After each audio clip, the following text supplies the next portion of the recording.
For better or for worse, every year there are several things you can always rely on in the video game industry, whether that be Mario Kart or GTA in the sales charts, big publishers chasing industry trends, which will inevitably lead to layoffs, evil CEOs threatening to kill their assistants, and of course, there'll be a new Call of Duty. Since its debut in 2003, there has been a mainline Call of Duty game released every year, not to mention the spin-offs, all being made by various developers over more than 20 years. The series has sold over 500 million copies, making it the third best-selling video game franchise, only behind the likes of Mario and Tetris. So yeah, in terms of individual copies, COD has sold even more than Pokemon. Whether you like it or not, Call of Duty is a pretty big deal, every year. However, the franchise hasn't graced the Nintendo system in over a decade, despite how successful the Switch has been. People at Activision have since expressed their regret for not doing so, and that's pretty obvious. One quick search on the Switch's store, once it actually loads, and you'll see a bunch of shameless imitators trying to fill the Call of Duty void, like Call of Warzone here. Is it any good? Probably not, but I'm not paying nearly £4 to find out, even if it is on sale. Since Microsoft fully bought out Activision and thus Call of Duty in 2023, the Big M made a promise to bring the popular shooter to Nintendo's hybrid. Without dating this video, that hasn't actually happened yet, but I would hazard a guess that once the more powerful Switch 2 comes out is when we'll see the heavily rumoured Black Ops 7. Anyway, I'm getting way ahead of myself because despite not typically being associated with the family-friendly image of Nintendo, there was a time when at least one Call of Duty game came to a Nintendo system every year for 9 years straight. So that's what I'm going to do. I'm going to take a look at every Call of Duty to ever release on Nintendo's hardware and rank them at the end. And that is on the original hardware too, so no emulation. Starting with the GameCube and 2004 release of Call of Duty Finest Hour. For some added context, the first Call of Duty game was developed by Infinity Ward and released in 2003 only on PC. It wouldn't be until the following year that the series would make its debut on a console, being the then current systems the PlayStation 2, Xbox and of course the GameCube. Finest Hour was developed by LA-based Spark Unlimited, who, much like Infinity Ward themselves, was not only their first title, but were also formed by a bunch of developers who had previously worked on the Medal of Honor series. Finest Hour is touted as a spin-off these days, but back then it was referred to as a console version of the hit PC game from the year prior. Like the PC original, you still have your 3 separate campaigns, playing as either the US Marines, the British soldiers, or the Soviets at the Battle of Stalingrad, who are even given only ammo at the start of the mission, just like its film inspiration, Enemy at the Gates. The big difference being that not only are these campaigns in a different order to the 2003 game, but you're playing as completely different soldiers too, with the implication being that the original Call of Duty is happening alongside this one. The game's flashback films are narrated by the fantastic voice of David Haysbert, who I'm most familiar with for portraying President Palmer in the 24 TV series. Millions come forward to answer the call of their countries, their families, their lives.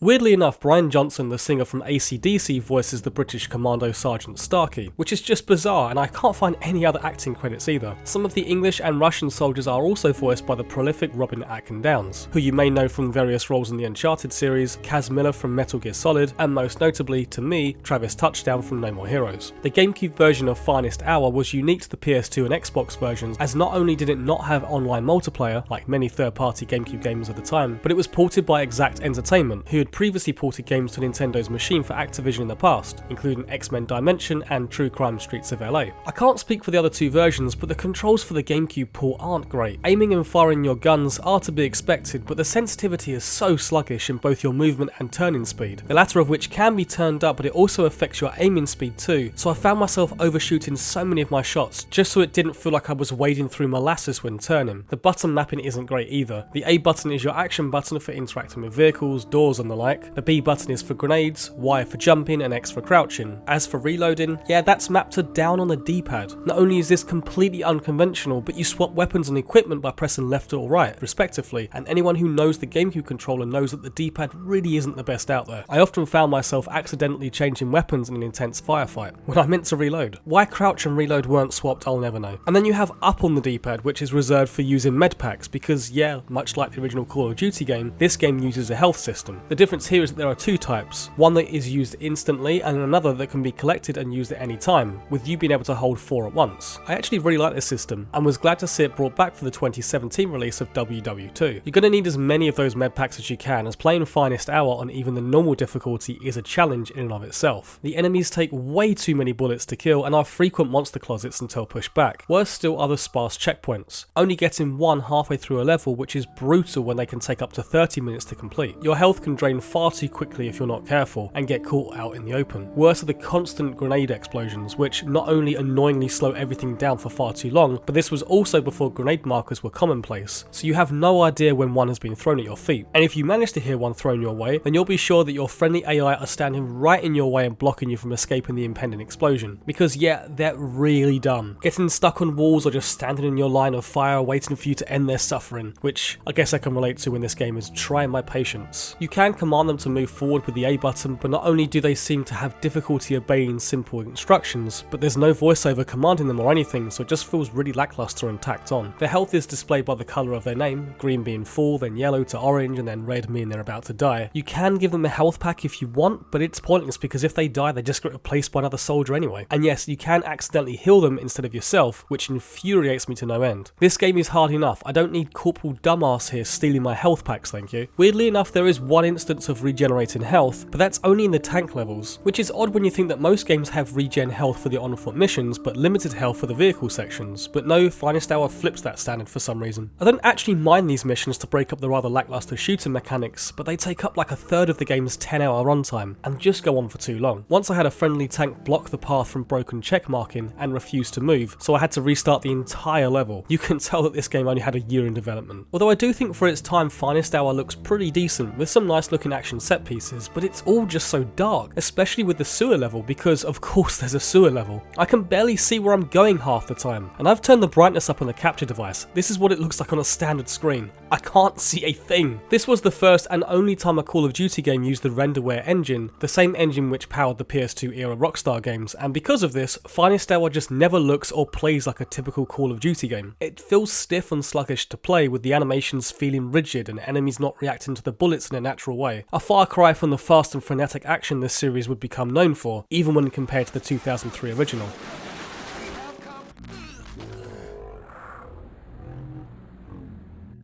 Spark Unlimited were originally intended to do 2 more games for Activision, with a sequel pitched to them in late 2004 titled Call of Duty Combined Forces, and planned to release in late 2005. However, Spark was still finishing up some ongoing legal disputes with EA, as a bunch of their employees had jumped ship from previously working at EA LA on Medal of Honor. Not wanting to get any more involved in this legal mess, Activision turned down the developer's pitch and cut ties with the studio, which prompted Spark to also sue Activision, claiming the publisher tried to kill them off. My guess, and this is completely my own speculation, is that Activision had already lined up another developer to make the sequel at this time, as we will soon find out. Despite multiple lawsuits happening, Spark Unlimited continued to make games for the next decade, with their next game being in 2008 with Turning Point Fall of Liberty for the 360 and PS3, published by Codemasters, which was an alternate history take on World War II, where Winston Churchill had died before the Second World War had started. They also released the game Legendary the same year, and then would go on to develop a couple more titles, with Lost Planet 3 for Capcom in 2013, and Yaiba Ninja Gaiden Z for Koei Tecmo the following year, the latter of which is only noteworthy in having its music composed by the legendary Grant Kirkhope.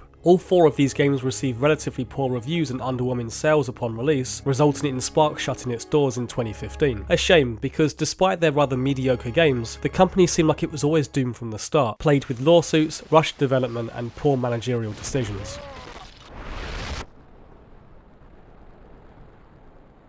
That brings us on to the next GameCube COD game with 2005's Call of Duty 2 Big Red One, developed by Treyarch. Yes, the very same Treyarch who would go on to become an important pillar in the series with the Black Ops games, but I'm getting ahead of myself again. Although this was Treyarch's first Call of Duty title, it wasn't their first GameCube game, as they had previously made the first 2 Sam Raimi Spider-Man movie tie-in games and Kelly Slater's Pro Surfer. Having said that though, the GameCube port this time was handled by High Voltage Software, who had previously made LEGO Racers for the N64, and would go on to make the Conduit duology for the Wii. Much like Finest Hour, Big Red One also came out on the PS2 and Xbox and had online multiplayer in those versions. However, even though the multiplayer is completely absent again from the GameCube port, the multiplayer team are still hilariously credited in the game's manual. As for the game itself, well, it follows the titular Big Red One, based on the real-life US Army 1st Infantry Division of the same name, as they covered North Africa, the invasion of Sicily, and the landing on Omaha Beach. The game takes huge inspiration from the HBO miniseries Band of Brothers, so much so that most of your squad are voiced by the same actors from the show. Big Red One also takes inspiration from the 1980 film of the same name, as that film's star, Mark Hamill, yes, Luke Skywalker himself, is this game's narrator between missions.